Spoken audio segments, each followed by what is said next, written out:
اعوذ باللہ من الشیطان الرجیم بسم اللہ الرحمن الرحیم۔ السلام علیکم دوستو، امید کرتا ہوں آپ سب خیریت سے ہوں گے۔ آج کی میری ویڈیو کا ٹاپک موضوع فضیلت بسم اللہ ہے۔ آج میں آپ کو بتانے جا رہا ہوں کہ بسم اللہ کی فضیلت کیا ہے۔ تو بسم اللہ جو شخص بھی اپنے گھر کے دروازے کے باہر بسم اللہ نقش کروا لے گا، چاہے وہ مسلمان ہو یا کافر ہو، تو اللہ تعالیٰ فرماتا ہے کہ وہ ہر طرح کے حادثات سے محفوظ رہے گا۔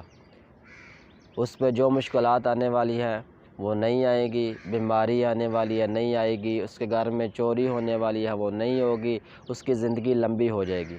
تو بسم اللہ پہ میں آپ کو ایک چھوٹا سا واقعہ سناتا ہوں، اس کی ایک فضیلت، وہ واقعہ سے آپ کو میں بیان کرتا ہوں، آپ کے سامنے آپ کے نظر کرتا ہوں کہ موسیٰ علیہ السلام کا واقعہ قرآن مجید میں موجود ہے کہ فرعون نے ربوبیت کا دعویٰ کیا تھا، تو اس کی لمبی زندگی کی وجہ کیا بنا تھا؟ اس نے اللہ تعالیٰ یعنی کہ اللہ ہونے کا دعویٰ کیا، تو پھر بھی اس کی زندگی کیوں لمبی ہوئی؟ اسے اتنی لمبی مہلت کیوں ملی؟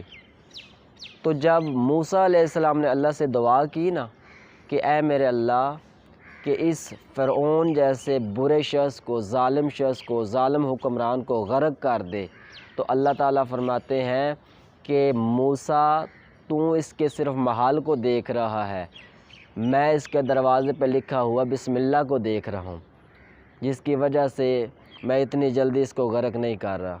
تو لہٰذا جو بندہ بھی چاہتا ہے کہ وہ دنیا کے تمام تر حادثات سے محفوظ رہے، تو اس کو چاہیے کہ وہ اپنے دروازے کے بیرونی طرف بسم اللہ لکھے۔ میرے دوستو، ویڈیو پسند آئے اسے شیئر کیجیے گا، لائک کیجیے گا، سبسکرائب کیجیے گا اور بیل کے بٹن کو ضرور دبائیے گا۔